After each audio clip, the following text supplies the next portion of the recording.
When you talk about build, buddy, and buy, one of my favorite articles from you has really been making the case for the build to come back in strength, especially because AI unlocks real efficiency gains there.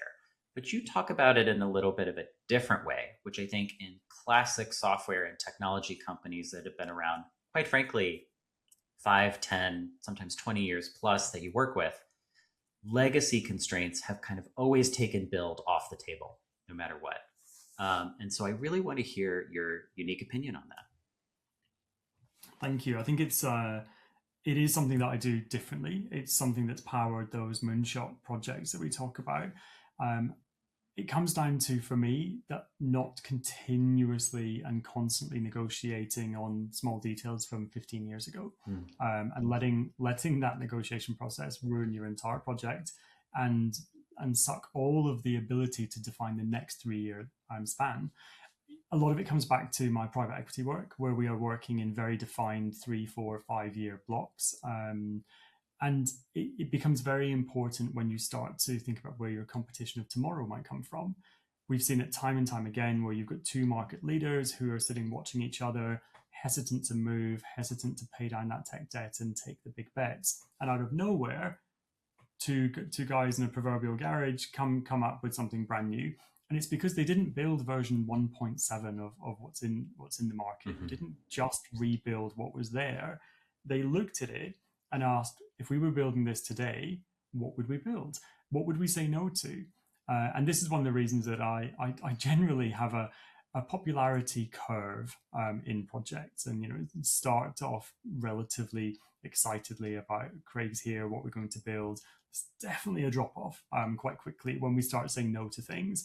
Yeah. Um, and then you rebuild that with the confidence around what you're saying yes to. So when you deliver, you can say, this yes was sponsored by the 75 no's that we had to say. And I think that's really important. It is a non negotiable. It is a point of saying, I am prepared to be unliked and unpopular and potentially wrong, in part, but not in a wholesale way. I think it ends up being that your net deliverable is stronger.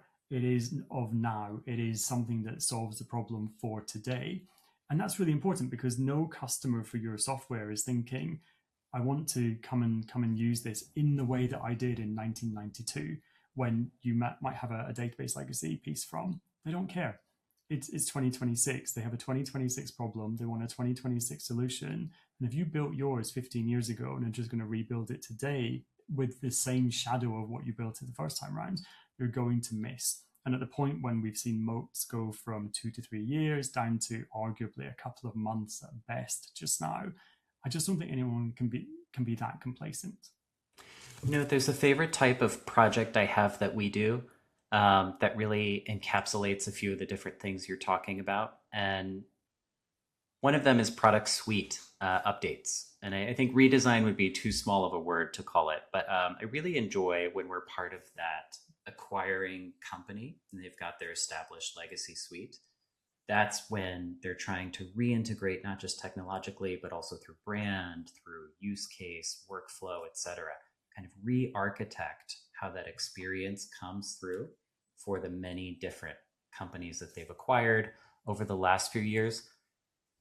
We kind of run into that challenge in that space most of all. And I find when and if I can really help those kind of legacy technical and also technical architects and design leaders to really accept that build progress as a change while taking their contextual knowledge, while understanding why this legacy system was really critical or important, but we're going to replicate or apply that in the new model, and that will be cheaper than adjusting it. I think almost the head change is much more difficult, but if you can crack that nut like you're talking about in portfolio companies, I think you have a lot of success coming that way for companies that are really looking to redo their overall user experience in a much more consistent and, quite frankly, valuable way. I mean, it's one of our favorite adages in that type of work is saying we can get 1 + 1 = 3.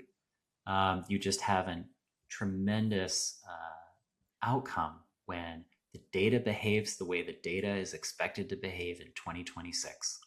and you don't have to go through Indeed. all of these different multiple windows. And sometimes I find that the challenge can boil down to something that simple and straightforward, and I do enjoy that point.